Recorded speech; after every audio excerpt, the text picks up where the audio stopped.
Good morning বন্ধুরা, সবাই কেমন আছো? আশা করি অনেক ভালো আছো।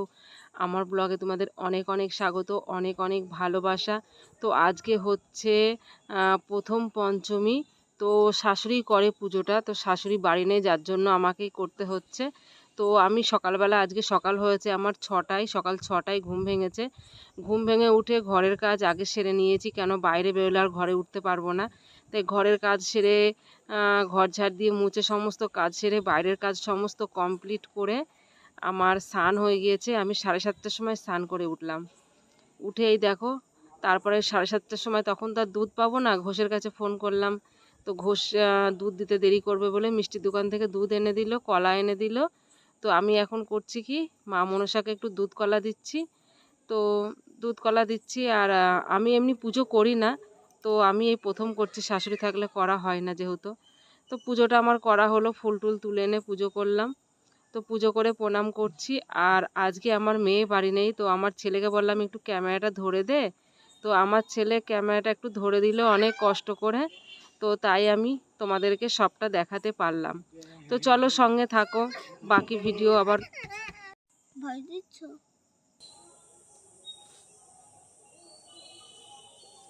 সারাদিন পর এখন সন্ধেবেলা আবার আসলাম ক্যামেরার সামনে। সারাদিন টাইম পাইনি আজকে, বলবো না, আজকে প্রচুর টাইম পেয়েছি। এই কারণে ছাদে আসতে পারিনি, ঘরের মধ্যেতেও ঘুমাচ্ছিলাম। এত রোদ, তার জন্য ছাদে আসতে পারিনি। এখন সন্ধে লেগে গেছে, এখনও ছাদে পা রাখা যাচ্ছে না। তো আজকে তো পঞ্চমী, সবার আছে, সবার নেই, অনেকের আছে, আমাদেরও আছে। তো সকালবেলা আজকে আজকে আমার সকাল হয়েছে 6টায়। মানে কেন, রাত্রে শুয়েছি 12টার সময়, আর 6টার সময় ঘুম ভেঙে গেছে। তো সকালবেলা উঠে সমস্ত কাজ আগে ঘরের কাজ করে নিয়েছি, কেননা বাসি কাজ করলে আর ঘরে ওঠা যায় না ঝাঁট মাট দিলে। তারপরে রাস্তায় করেছিল কুকুরে পটি, কালকে সন্ধ্যাবেলা দেখছি কুকুরে পটি করেছে রাস্তায়। তো এবার রাস্তায় বারবার যাওয়া সন্ধ্যা করে ঝ্যাপ করে যদি পা দেওয়া যায় তাহলে কুকুরে পটি ছিল, তো মানুষ তো যেমন তেমন কুকুরের চুলে আবার স্নান করতে হবে। তো যাই হোক, ট্রেন যাচ্ছে, ট্রেনের আওয়াজ পেলে। তো তারপরে ঘরে সমস্ত কাজ করে ঘর দুয়ার মুছে নিয়ে তারপরে বাইরে নেমেছি। বাইরে নেমে মানে দুয়ার নেতা, ঝাড় দিয়া, হচ্ছে বাসন মাজা, ছাগলের ঘর পরিষ্কার করা, ছাগলকে খেতে দেওয়া, তারপরে উঠোন ঝাড় দেওয়া, কুকুরের পটি পরিষ্কার করা, কাচা, পায়খানা বাথরুম ধোয়া, সমস্ত কাজ করে কলমি শাক তুললাম, কতগুলো কলমি শাক তুলে ধুয়ে চালের ওপর রাখলাম, রেখে নিয়ে স্নান করে নিলাম। স্নান করে নিয়ে তুলসী গাছে জল টল দিয়ে, জামা কাপড় পরে তুলসী গাছে জল দিয়ে কলমি শাক কটা এনে আগে মাথায় গামছা জড়িয়ে আসলাম ছাদের উপর। ছাদের উপর এসে ওদেরকে আগে কলমি শাক কটা দিলাম, একটাই আছে, তো ওকে কলমি শাক কটা দিলাম। শাক কটা দিয়ে নিয়ে মাথা মুছে তারপর শুয়ে আছি। দুধ আসবে, দুধ আসবে। ঘোষকে ফোন করলাম। ঘোষ বললো আমি এখন অনেক দূরে আছি, আমার যেতে যেতে 2টো 2:30টে। আমি বলছি তাহলে ততক্ষণ না খেয়ে আমি আমচুর হয়ে যাব। তো তখন আমাকে বললো তাহলে তুমি মিষ্টির দোকান থেকে নিয়ে নাও।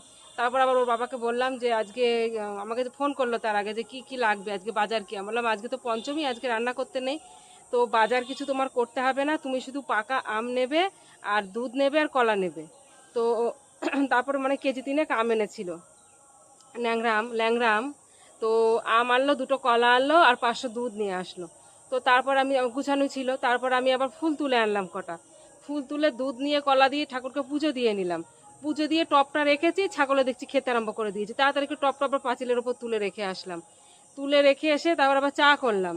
চা করে চা খেলাম, দুধ গরম করলাম, করে নিয়ে তারপর আবার শ্বশুর আসলো, শ্বশুরকে চিড়ে দিয়ে আম দিয়ে খেতে দিলাম। আমি মুড়ি খেলাম, ছেলেকে আম মুড়ি মাখিয়ে দিলাম, আর ওর বাবা পরোটা খেলো।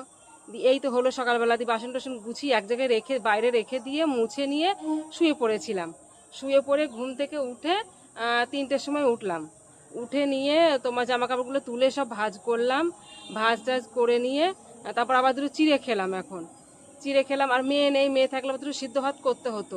তো মেয়ে আজকে আসবে, সন্ধ্যেবেলা আসবে, তো সিদ্ধ ভাত করবো ভাবছি, সন্ধ্যেবেলা করব। কেননা পুজো হয়ে গেলে করা যায়, কেননা আমার দিদির বাড়ি মূর্তি তুলে পুজো হয়, ওরাও করে পুজোর পর রান্না, মানে সিদ্ধ ভাত করে, ছ্যাঁকছুক করে না, সিদ্ধ করে। কিন্তু ওরা পুজোর সময় যেদিনকে মূর্তি তুলে পুজো হয় সেদিনকে কিন্তু ছ্যাঁকছুক হয়। সেদিন নিরামিষ ভাত হয়, ডাল হয়, চচ্চড়ি হয়, ছ্যাঁকছুক হয়। তো যাই হোক, অত ছ্যাঁকছুক একটা দিন তরকারি না খেলেও কোনো যায় আসবে না। তো তাই ভাবছি যে সন্ধ্যেবেলা সব ঝাড় দিলাম, ঝাড় দিয়ে জামা কাপড় গুছিয়ে আসলাম একটু ছাদের উপর শর্ট ভিডিও করতে। তো এখন নিচে নামবো, নিচে নেমে একটু হাত পা ধুয়ে সন্ধে টন্ধে দেবো, সমস্ত কাজই আমার গুছানো আছে। তারপরে চা করে ভাত বসিয়ে দেবো, মেয়ে যখন আসবে আসবে খুব তাড়াতাড়ি। আর খাইনি তো, ভাত না খেলে বুঝতেই পারছো বাঙালি ভাতেই সব কিছু। তো ভাত আজকে সারাদিন ভাত পেটে পড়েনি, মনে হচ্ছে কত কাল আমি ভাত খাইনি এরকম মনে হচ্ছে। আর দেহ মনে হচ্ছে যেন মানে মাটিতে পা দিয়ে হাঁটছি না, মানে আকাশ শূন্যের ওপর পা দিয়ে হাঁটছি এরকম মনে হচ্ছে। তাহলে ভাবতে পারছো, আমি যখন হসপিটালে যাই ডাক্তার দেখাতে, সারাদিন পর যখন সন্ধেবেলা একবার ভাত খাই তখন আমার অবস্থাটা কেমন থাকে। তাও সকালবেলা যে আম মুড়ি খেয়েছি, দুপুরে চিড়ে আম খেয়েছি, তাও আমার কেমন হচ্ছে। আর সারাটা দিন না খেয়ে সন্ধেবেলা খাই। কালকে লাইভে এসেছি, একজন আমাকে বলছে বৌদি তুমি এত রোগা হয়ে গেছো কেন। আমি বললাম যে রোগা কেন হব না বলো, আমার এরকম এই কয়দিন ধরে, এখন কতদিন যে যেতে হবে তার কোনো ঠিক নেই। তো রোগা তো হতেই হবে। তো যাই হোক বন্ধুরা, অনেক গল্প করলাম, তোমাদের সারাদিনে কি করলাম সবই তোমাদের সঙ্গে শেয়ার করলাম। তো এই হলো। তো যাই, এখন নিচে যাই, নিচে গিয়ে যেটুকু কাজ আছে করে নিই। চা সন্ধ্যে লেগেই গেছে দুয়ারে জল দিয়ে। আর আমাদের আবার অম্বুবাচী ছিল। তো আমাদের আবার করে কি, মানে যেহেতু বলে যে অম্বুবাচী থাকলে নাকি মানে ছেড়ে গেলেও পুজো করতে নেই নাকি, ওই ঘট মট সব পাল্টিয়ে পুজো করতে হয়।